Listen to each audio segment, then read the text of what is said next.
பல நேரங்களில் இன்றைக்கி கடைசி காலத்தில் கிறிஸ்தவத்தில் நிறைய கலைகளை பிசாசு கொண்டு வந்து விதைக்கிறான்.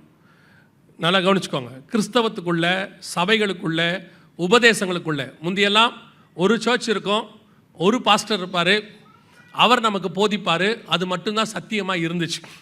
அப்படியே கள்ள உபதேசம் வரணும்னா யாராவது 2 பேர் வீட்டுக்கு வந்து என்ன செய்வாங்க, கள்ள உபதேசத்தை பேசுவாங்க, அதையும் சபையில் நமக்கு சொல்லி கொடுத்துருவாங்க, அந்த மாதிரி ஆட்களை வீட்டில் ஏற்றாதீங்கன்னு. இப்போ அப்படி இல்லை.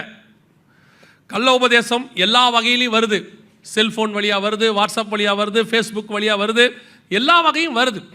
இதிலிருந்து உங்களை நீங்கள் தான் பத்திரமா என்ன செய்யணும், காப்பாற்றிக்கணும். கலைகளை விதைக்காதபடி என்ன செய்யணும், பார்க்கணும். இன்றைக்கி நிறைய கள்ள உபதேசங்கள் வந்துருச்சு.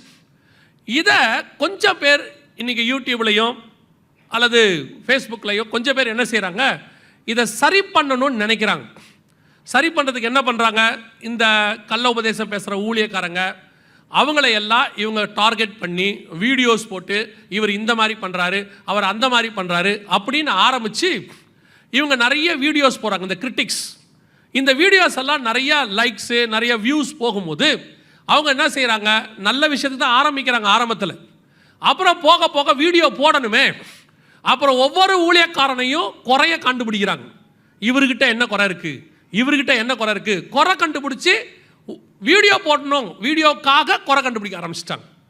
அதைத்தான் இங்கே ஆண்டவர் சொல்கிறாரு, நீங்கள் பல நேரங்களில் நல்ல கோதுமை மணிகளோடு கூட கலைகளோடு கூட நல்ல கோதுமை மணிகளை என்ன பண்ணிடுறீங்க, விடுகிறீங்க. அதனால் நிறைய பேர் இடரல் அடைகிறார்கள். உங்களுக்கு சொல்கிறேன், எந்த ஒரு ஊழியக்காரனை பற்றியோ யாரை பற்றியோ ஊழியங்களை பற்றியோ அவர்களை கிரிட்டிக் பண்ணியோ அல்லது அவங்களுடைய தப்பை குறித்தோ வீடியோ போட்டோ அல்லது கமெண்ட் போடுற வெளியோ உங்களுக்கும் எனக்கோ இல்லை. அதை கர்த்தர் பார்த்து கொள்றேன்னு சொல்கிறார். அது வளரட்டும்ன்றார் ஆண்டவர்.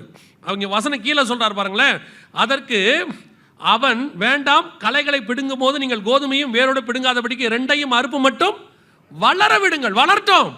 சில ஆட்கள் எழும்பி சிலரை மோசம் போக்குறாங்க, வாலிபர்களை மோசம் போக்குறாங்க, ஒரு சிலர் சபைகளை மோசம் போக்குறாங்க, ஒரு சிலர் கள்ள உபதேசங்களை கொண்டு வந்து கொடுத்து பார்க்கும்போது நமக்கு கொஞ்சம் பதபதைக்குது.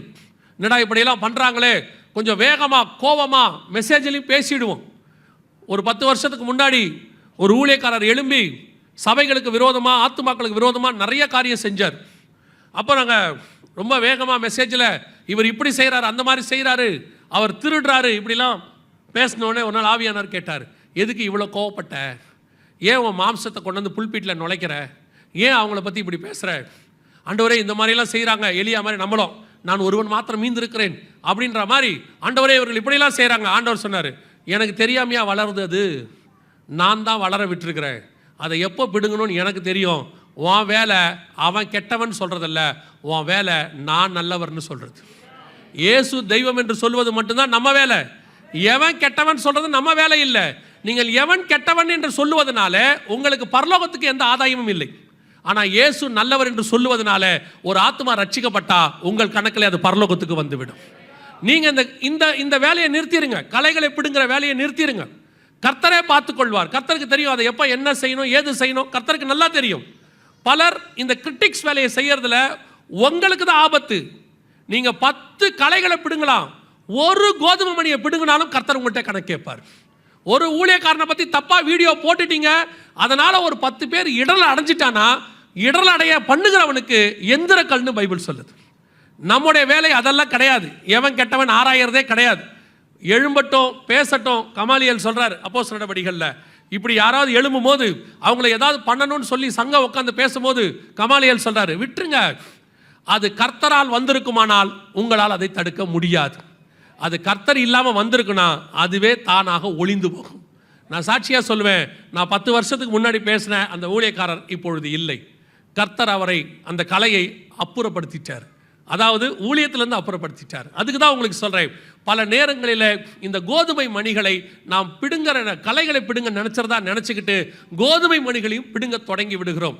அதனுடைய விளைவு என்னவாகிறது, நல்ல கோதுமை மணிகளை என்ன செஞ்சிடறோம், பிடுங்கிடுறோம். அந்த வேலையை நிறுத்திடுங்க. நம்முடைய வேலை, நமக்கு கொடுக்கப்பட்ட ஒரு வேலை என்ன தெரியுமா, சபைக்குள்ள வீட்டுக்குள்ள கலைகள் வராதபடி பாதுகாப்பது. இதுதான் ஃபர்ஸ்ட் வேலை. 2வது, அப்படி வரும்பொழுது அந்த கோதுமை மணிகள் ஒருவேளை களைகள் கோதுமை மணிகளை நாசமாக்குதுன்னு தெரிஞ்சா போய் எஜமான்கிட்ட சொல்லிடுங்க. எஜமானே இப்படி நடக்குது, என் பிள்ளைகளை எப்படி பாதுகாக்கணும், என் குடும்பத்தை எப்படி பாதுகாக்கணும், என் மனைவி கணவனை எப்படி பாதுகாக்கணும், தேவ சமூகத்தில் ஒப்பு கொடுங்க. பல நேரங்களில் நம்மளால் செய்ய முடியாது, கர்த்தரால் கூடாத காரியம் ஒன்றுமில்லை.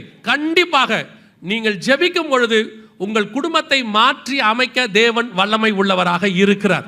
நீங்கள் ஒரு முடிவுக்கு மட்டும் வந்துடாதீங்க, என் பையனை இப்படி பண்ண முடியாது, அவ்வளோதான் போயிட்டான், என் பொண்ணு போயிடுச்சு. ஒரு சாட்சியை சொல்லிட்டு நான் முடிக்க விரும்புகிறேன். ஒரு ஆவிக்குரிய தகப்பன் ஒருவர் தன்னுடைய பையனுக்கு திருமணம் செய்து வைக்க விரும்பினார். நடந்த சம்பவம், வெளிநாட்டில் திருமணம் செய்ய வைக்க விரும்பினார். ஒரு நாள் அந்த பையன் சொன்னான், நான் இந்த மாதிரி இன்னொரு பையனை திருமணம் பண்ண போகிறேன்னு சொன்னான். அப்பாவுக்கு ஷாக் ஆயிடுச்சு. என்னப்பா சொல்கிறேன், நான் இன்னொரு பையனை விரும்புகிறேன், அவனை கல்யாணம் பண்ணிக்க போகிறேன் அப்படின்னு. உடனே அப்பா சொன்னார், நோ சான்ஸ், பைபிள் படி இது தப்பு, நான் ஒத்துக்கவே மாட்டேன் அப்படின்னாரு. பையன் சொன்னான், நான் ஒன்றும் உங்களை இன்விடேஷன் கொடுத்து கூப்பிட வரல, இன்ஃபர்மேஷன் கொடுக்க வந்தேன், நான் உங்களுக்கு இன்ஃபர்மேஷன் தான் கொடுக்க வந்தேன். அப்பா சொன்னார், நீ போ, நான் பார்த்துக்கிறேன் அப்படின்னாரு. உடனே கூட இருந்த அம்மா சொன்னாங்க, அவனை ஒன்றும் பண்ண முடியாதுங்க, சட்டப்படி அவன் மேஜர், நம்ம எதுவுமே செய்ய முடியாது அப்படின்னாங்க. ஆண்டவர் சொன்னார், சட்டப்படி ஒன்று. அந்த கணவர் சொன்னார், சட்டப்படி தான் செய்ய முடியாது, பரலோகப்படி செய்யலாம், அவன் போட்டோன்ட்டார். போய் முழங்கால் போட்டார். மனுஷன் உபவாசம் இருந்தார். உபவாச ஜெபம் இருந்து முடிக்கிறாரு. பையன்கிட்ட ஃபோன் வருது. பையன் சொல்கிறான், நான் திருப்பி வீட்டுக்கு வந்துடலான்னு இருக்கிறேன்.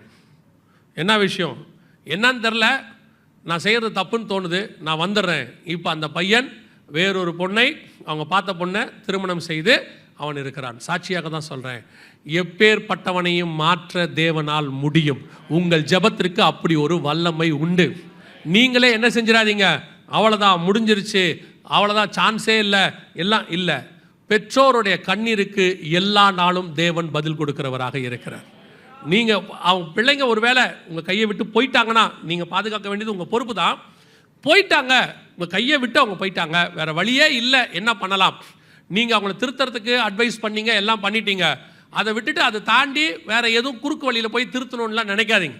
அப்படியே ஆண்டவர்கிட்ட ஒப்படைங்க. சொல்ல வேண்டிய அட்வைஸை கொடுத்துக்கிட்டே இருங்க, பண்ண வேண்டிய ஜெபத்தை பண்ணிகிட்டே இருங்க. உங்கள் ஜெபத்துக்கு பதில் கொடுப்பார். எந்த பார்வோனையும் எந்த நேபுகாத் நேச்சாரையும் மாற்றி அமைக்க தேவன் வல்லமை உள்ளவராக இருக்கிறார். ஒரு நாள் ராத்திரி போதும் கர்த்தருக்கு, கொண்டாந்து மாற்றி கொண்டாந்து உங்கள் கையில் ஒப்படைச்சிருவார்.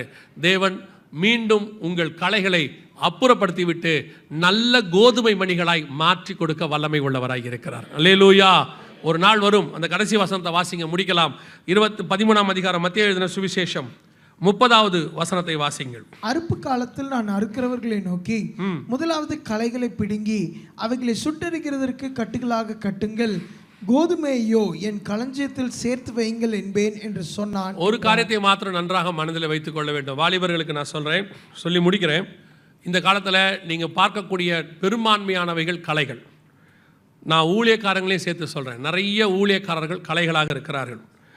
இந்த பீரியடில் யூத்ஸுக்கு, உங்களுடைய யூத்துக்கு ஏற்ற மாதிரி அவங்க வசனங்களையோ அல்லது என்டர்டெயின்மெண்ட்டையோ கொடுக்கும் பொழுது அதை சரி அப்படின்னு சொல்லி போவதற்கு எத்தனிக்காதிருங்கள். காரணம், உங்களுக்கு ஏற்ற மாதிரி ஊழியக்காரங்களை தெரிஞ்சு கொள்ளக்கூடாதுன்னு பைபிள் சொல்லிருச்சு. ஊழியக்காரன் உங்களுக்கு ஏற்ற மாதிரி இருக்கக்கூடாது, கர்த்தருக்கு ஏற்ற மாதிரி உங்களை மாத்திரவனாக இருக்கணும். அவன் தான் ஊழியக்காரனாக இருக்கணும். உங்களுடைய மாம்சத்தை சாட்டிஸ்ஃபை பண்ணுறவனாக ஊழியக்காரன் இருக்கக்கூடாது. உங்களுக்கு நல்ல என்டர்டெயின்மெண்ட்டாக ஜாலியாக குதிக்க ஓட ஒடியார அதுக்கு ஊழியக்காரன் தேவையே இல்லை. அதுக்கு வெளியே எத்தனையோ ரெக்ரியேஷன் இருக்குது. உங்களுக்குள்ளே இருக்கக்கூடியதான கர்த்தருக்கு பிரியமில்லாத காரியங்களை ரிமூவ் பண்ணுறவனாக இருக்கணும் ஊழியக்காரன். உங்களுடைய குற்றங்களை அப்புறப்படுத்தவனாக இருக்கணும். உங்களை சுத்தமானவனாய் மாத்திரவனாக இருக்கணும். அதுக்கு நீங்கள் ஒப்பு கொடுங்கள். இல்லாவிட்டால் ஒரு நாள் வெகு சீக்கிரத்தில் வருகிறது, நல்ல கோதுமை மணிகளை களஞ்சியத்தில் சேர்ப்பார், களைகளையோ அக்கினியிலே கொண்டு போய் எரிக்க போகிறார். நியாய தீர்ப்புக்கு பயப்படுங்கள். இன்னைக்கு தேவ பயம் இல்லாமல் போயிட்டு இருக்குது. பிரசங்கியின் புஸ்தகம் நினைக்கிறேன் வசனம் தெளிவாக சொல்லுது, உன் கண் கண்டபடி நட, உன் இஷ்டப்படி இரு, முடிவிலே நியாயத்திலே கொண்டு வந்து நிறுத்துவார். வாலிப பிராயத்தில் ஓடும்போது நமக்கு எல்லாமே ரொம்ப என்ன சொல்கிறது, நம்ம செய்கிறது தான் எல்லாம் கரெக்டுன்னு தோணும். ஒரு வாலிப பையனோட பேசிகிட்டு இருக்கும்போது அவன் சொன்னான், யார் சொன்னாலும் நான் கேட்க மாட்டேன் அங்கிள் அப்படின்னா. எனக்கு ரொம்ப சுருக்குன்னு குத்துச்சு. ஏன் அப்படின்ன, இங்கே யார் பர்ஃபெக்ட்டு? அப்படின்னா யாரும் பர்ஃபெக்ட் இல்லை. யார் சொன்னாலும் கேட்க மாட்டேன். அப்போ யார் சொன்னால் தான்ப்பா கேட்பேன்? ஆண்டவர் சொன்னால் தான் கேட்பேன்னா. எனக்கு அது வரைக்கும் கொஞ்சம் பரவாயில்ல, சந்தோஷமாக இருந்துச்சு. ஆண்டவர் சொன்னாலும் கேட்க மாட்டேன்னு ஒரு குரூப் இருக்குது இல்லையா? ஒரு குரூப் இருக்குது, கடவுள் சொன்னால் கூட கேட்க மாட்டேன். அந்த பிள்ளை பரவாயில்ல, அந்த பையன் சொன்னான் ஆண்டவர் சொன்னால் தான் நான் கேட்பேன். சிலர் அப்படி இருக்கிறாங்க, யார் சொன்னாலும் கேட்க மாட்டேன். நல்லா தெரிஞ்சுக்கொள்ளுங்க, ஆண்டவர் எல்லாத்தையும் இந்த வேதத்தில் எழுதி கொடுத்துருக்கிறாரு. நீ கேட்கும் போதெல்லாம் வந்து இறங்கி பேசணுன்றதுக்காக ஆண்டவர் சொல்லலை. இதை தாண்டி உனக்கு தேவைன்னா கர்த்தர் உன்னிடத்தில் வந்து பேசுவார். ஆனால் உனக்கு ஒரு தேவ பயம் ரொம்ப முக்கியம்.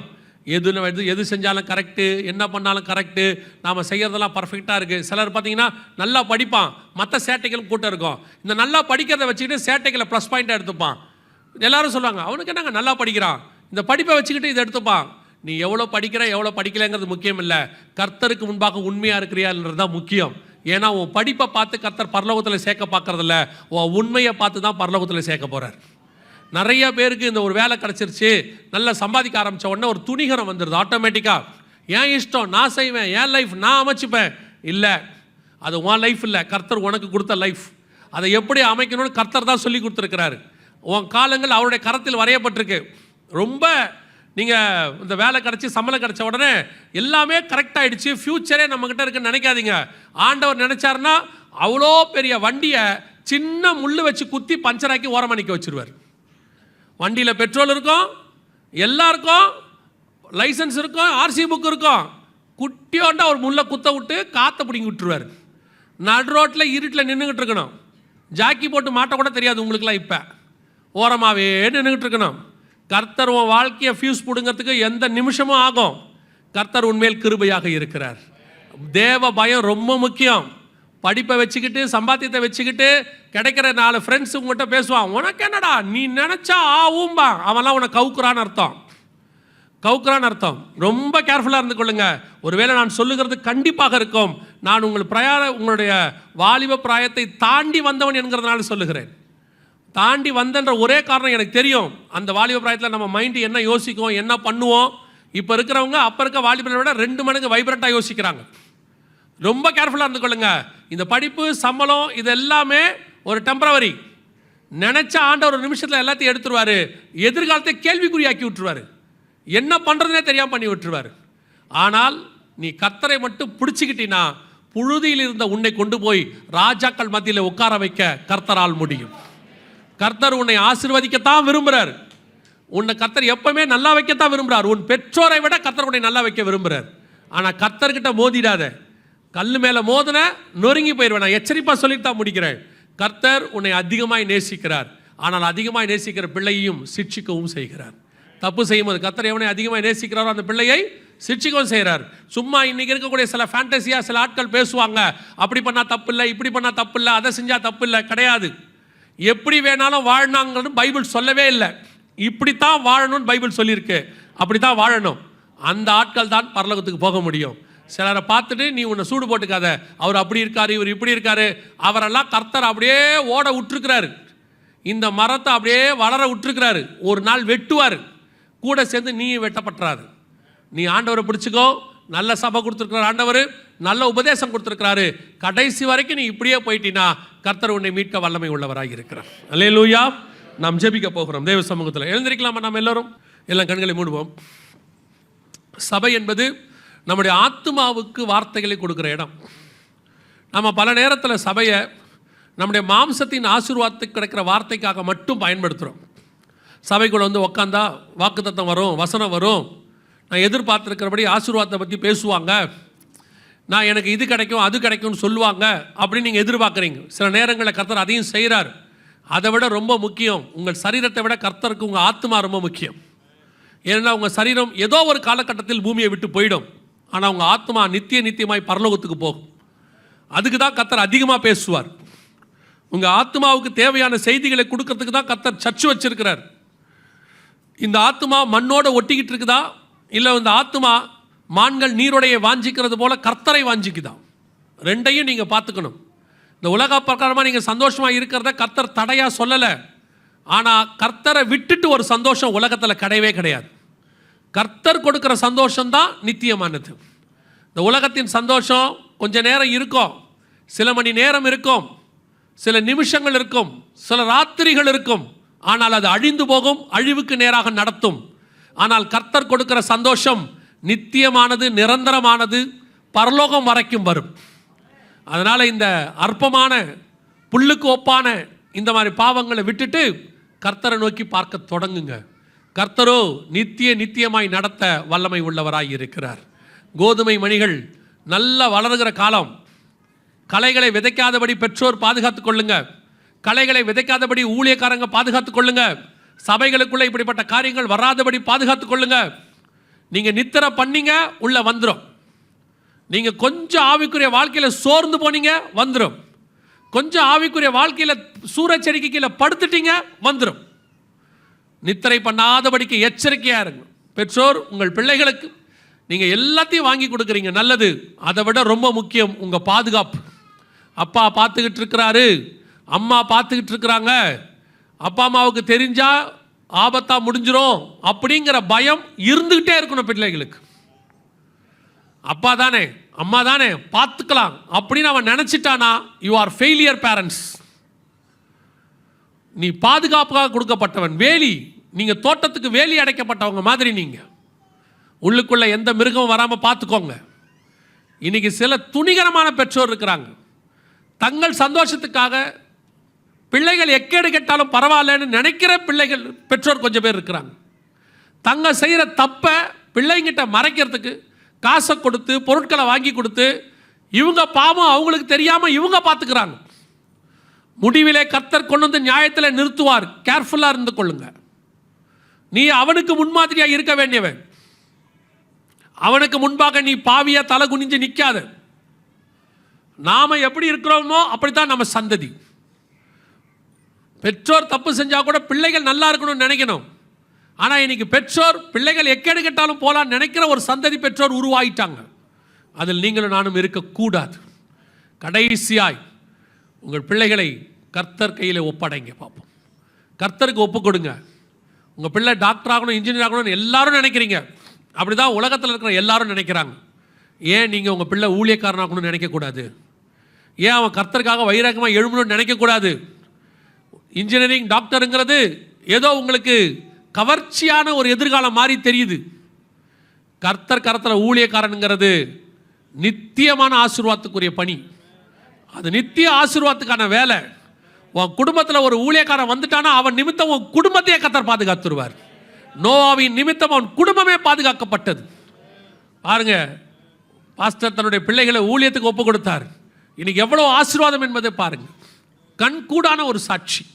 அதைத்தான் உங்கள் பிள்ளைகளுக்கு செஞ்சு பாருங்க. உங்கள் பிள்ளைகளை கர்த்தருக்கு கொடுத்து பாருங்க.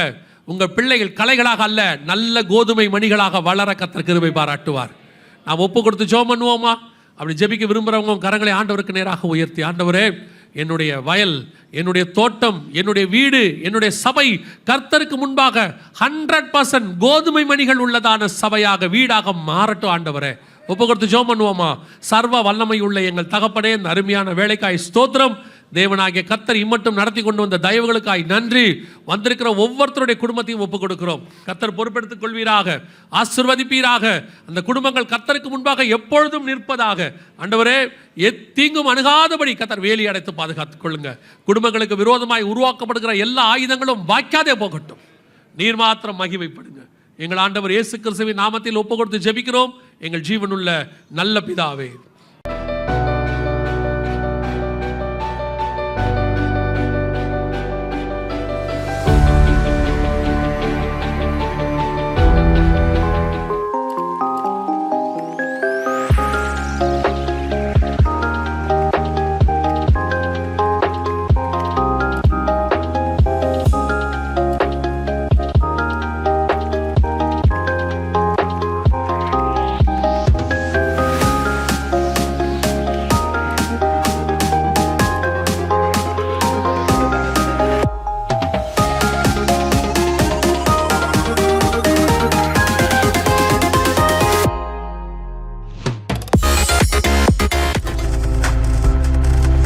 நீங்கள் பார்த்துக் கொண்டிருப்பது உங்கள் ஜாய் டிவி. உங்கள் துக்கம் சந்தோஷமாய் மாறும்.